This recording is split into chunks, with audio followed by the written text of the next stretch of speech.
በልጅነቱ ሀገሩ ላይ በነበረ ጦርነት ወደ ጦር ሜዳ ሄዶ ሀገሩን በውትድርና እንዲያገለግል ተገደደ። ሕይወት ለሱ እንደ ተረት ተረት ቀላል አልነበረችም።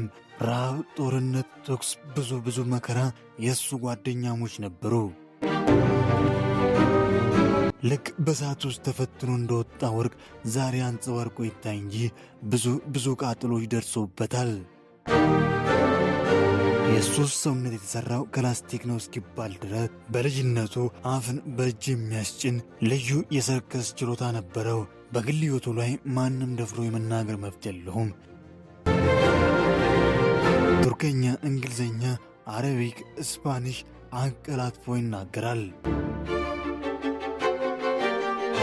እንደ ልጅነቱ ዛሬ ላይ ባይገለባበጥም የሰውነቱ ቅርጽ ያለው ቁመና እሱን ለሚያየው ሰው ገና አፍላነቱን እየጨረሰ ያለ ወጣት ስፖርተኛ ነው የሚመስለው። ዕድሜው በጨመረ ቁጥር እሱ ወደ ልጅነቱ እየተመለሰ መልኩ እያማረ ቁመናው እየተስተካከለ ዕድሜው ወደ ኋላ እየቆጠረ ያለ ይመስላል። መምህር፣ ሞዴል፣ ተዋናይ፣ ሙዚቀኛ ነው። የሚያምር ድምፅ ያለው ባህር ቀዛፊ፣ የተመሰከረለት ጎበዝ ስፖርተኛ ዚያ ወይም ሰሊም ባይራክታር።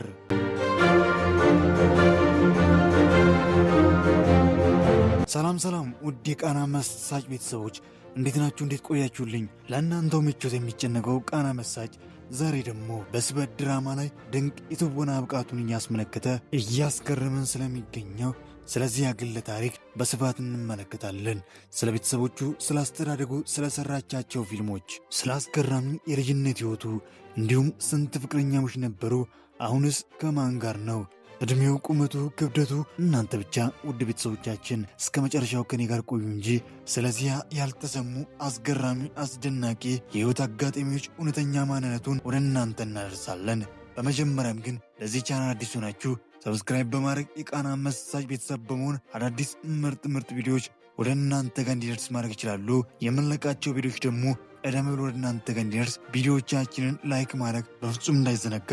ስለ ሁሉም እስከ መጨረሻው ከኔ ጋር ስለምትሆኑ ከወዲሁ ከልብ እያመሰገንኩኝ መልካም ቆይታ ብያለሁ።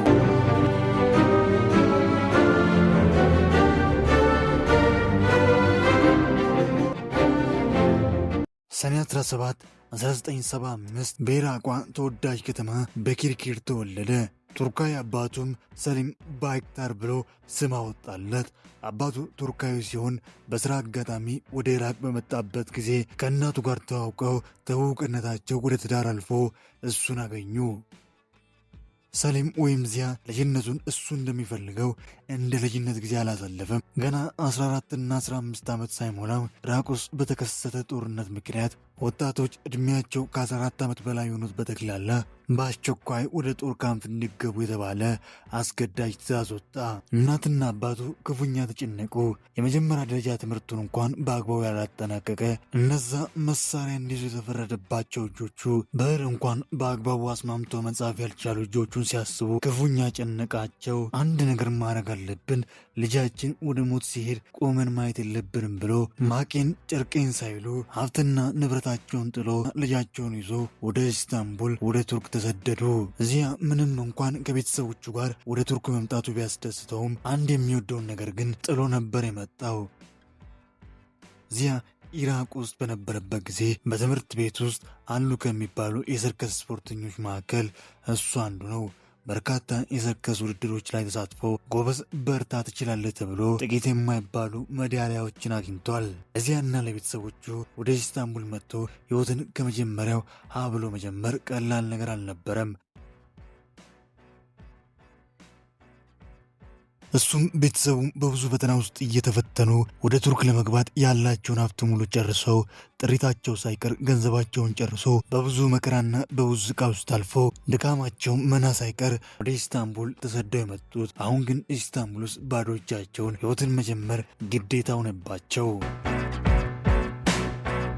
አባቱ ከብዙ ፍለጋ በኋላ ወንድሞቹና ዘመዶቹን አገኘ።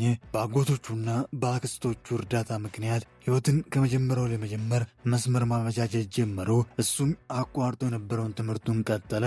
የመጀመሪያና ሁለተኛ ደረጃ ትምህርቱን ካጠናቀቀ በኋላ ወደ አንካራ ዩኒቨርሲቲ መጥቶ በሶሻል ሳይንስ ትምህርቱን መማር ጀመረ። በዚህ ወቅት ግን ለራሱ አንድ ነገር ቃል ገባ። ከራሳቸው አጉድሎ በብዙ መከራ ውስጥ እሱን ያስተማሩ እሱን ሰው ያደረጉ ቤተሰቦቹን እናትና አባት በትላልቅ መድረኮች ለማመስገን እውነታቸውን ባይጨርሰውም በጥቂቱ ለመክፈል ማድረግ ያለበትን ሁሉ ለማድረግ ለራሱ ቃል ገባ። ለዛም ደግሞ ከሰርከሱ ይልቅ ሞዴሊንግ በማር ቤተሰቦችን አስጠራለሁ ብሎ ሞዴሊንግ መማር ጀመረ። ገና ትምህርቱን ጀምሮ ወራትን ሳያስቆጥር በትምህርቱ አይደለም በኢንዱስትሪው ውጤታማ ተፈላጊ ሰው ሆነ።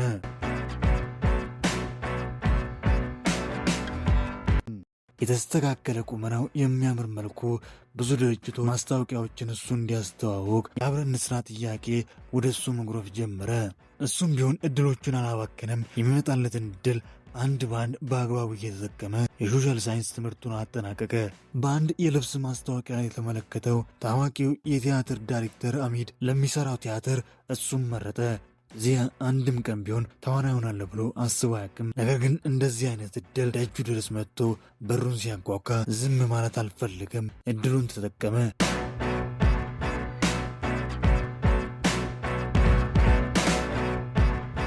ቲያትሩ ልምምድ ላይ ያለው ስለ ቲያትር ስለ ትወና እውቀት ሊኖረኝ ያስፈልጋል ብሎ የአጭር ጊዜ የትወና ስልጠና ወሰደ። በሚያስገርምና በሚያስደንቅ ሁኔታ ለሱም ግራ እስኪገባው ቲያትሩ ሲመረቅ ከአንጋፋ ተዋናዮች ጋር እኩል ምርጥ የተባለ የትወና አቅሙን አሳየ። ሁሉም ሰው ከተቀመጠበት ተነስቶ ለድንቅ የትወና አቅሙ አጨበጨቡለት።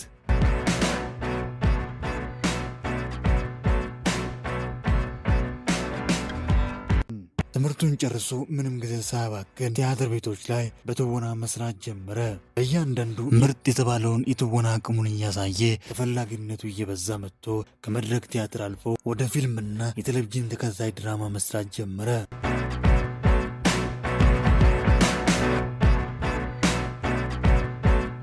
ከ5 በላይ የቴሌቪዥን ተከታታይ ድራማዎች፣ ከ22 በላይ ፊልሞችን፣ ማስታወቂያዎችን፣ ከ50 በላይ ቲያትሮች፣ በአጠቃላይ ከ100 በላይ የሚሆኑ ስራዎችን ሰርቷል። እስኪ ከሰራቸው ስራዎች ጥቂቱን ከ2011 እስከ 2012 ሶሎሞንን ሆኖ ሙቴስ የተሰኘ ተወዳጅ የነበረ የቴሌቪዥን ተከታታይ ድራማ ላይ ሰራ። ቀጠለና አስክ ሳያበዝጉ 2018 አንግላማ የተሰኘ ተወዳጅ ፊልም ላይ ሰራ። 2019 አስክ ግላተር እንደ ሙት ሆኖ ሰራ። ከ2020 እስከ 2021 ዘፖልከስ የተሰኘ ቱርክን አልፎ በዓለም ዙሪያ እውቅና ያገኘ ምርጥ የቴሌቪዥን ተከታታይ ድራማ ላይ ሰራ።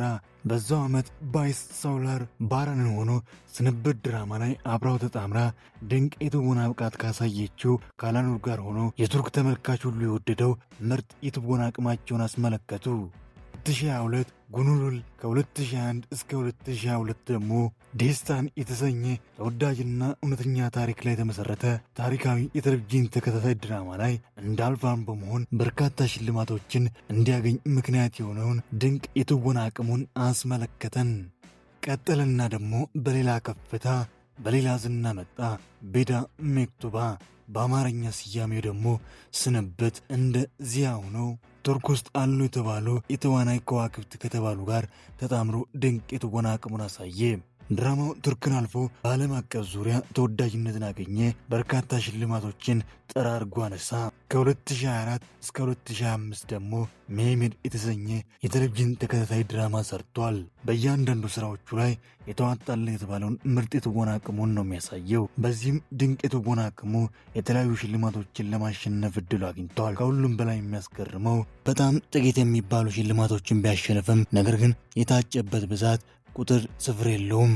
ዛሬ ላይ ቱርክ ውስጥ አንጋፋም ወጣትም ተዋናይ ከሚባሉት መካከል ሁለቱንም አጣምሮ ያዘ ተዋናይ አንድ እሱ ነው።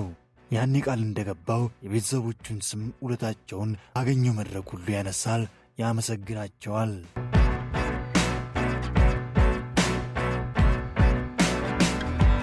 መጽሐፍ ማንበብ፣ አገር ከአገር መዞር፣ በተለይ ደግሞ ባህር መቅዘፍ አብዝቶ የሚወዳቸው ነገሮች ናቸው።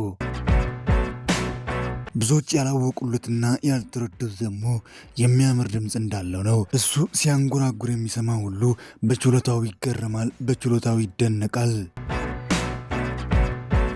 እድሜው በጨመረ ቁጥር አጥንቶቹ እየጠነከሩ ቆዳው እየሳሳ የሚያስደንቅ ሁኔታ ቁመናው እየተስተካከለ የመጣ ይመስላል። ከምንም በላይ ራሱን ይጠብቃል። የአመጋገብ ስርዓቱ፣ የእንቅልፍ አወሳሰዱ፣ ከሁሉም በላይ ደግሞ ጤናውን እንዲጠብቅ ሁሌም ቢሆን ከጂም ቤት ጠፍቶ አያውቅም። አብዝቶ ስፖርት ይሰራል። የግል ሕይወቱ ብዙውን ጊዜ ድብቅ ነው። ጓዳይ ምስጢር እዛው በጓዳይ ብሎ ከሚያስቀምጡ ሰዎች መካከል እሱ አንዱ ነው።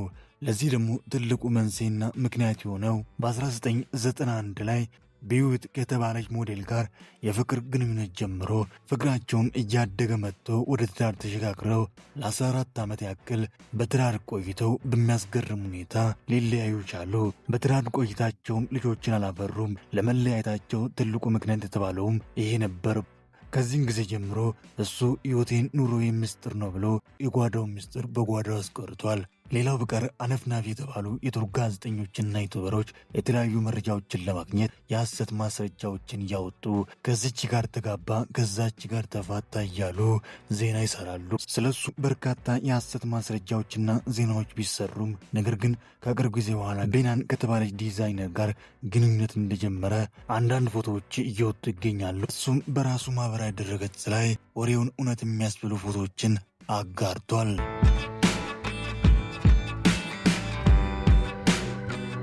ቁመቱ 1 ሜትር ከ76 ሴንቲሜትር ሲረዝም 79 ኪሎ ይመዝናል። ዕድሜው 100 ሊደፍን መሃል ላይ ተገኝቷል።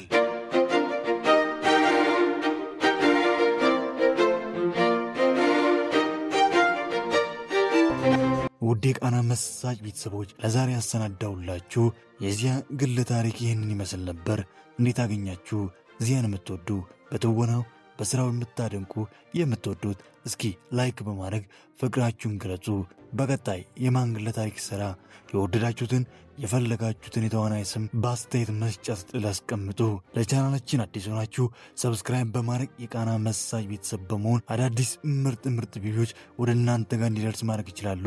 ሁላችሁም ቪዲዮዎቻችንን ላይክ ማድረግ በፍጹም እንዳይዘነጋ። በቀጣይ በቆንጆ ስራ በቆንጆ ቪዲዮ እስክንገናኝ ኮቫይን ካውት ደጋ ይለፎት ሀገሬ ሰላም ትሁን።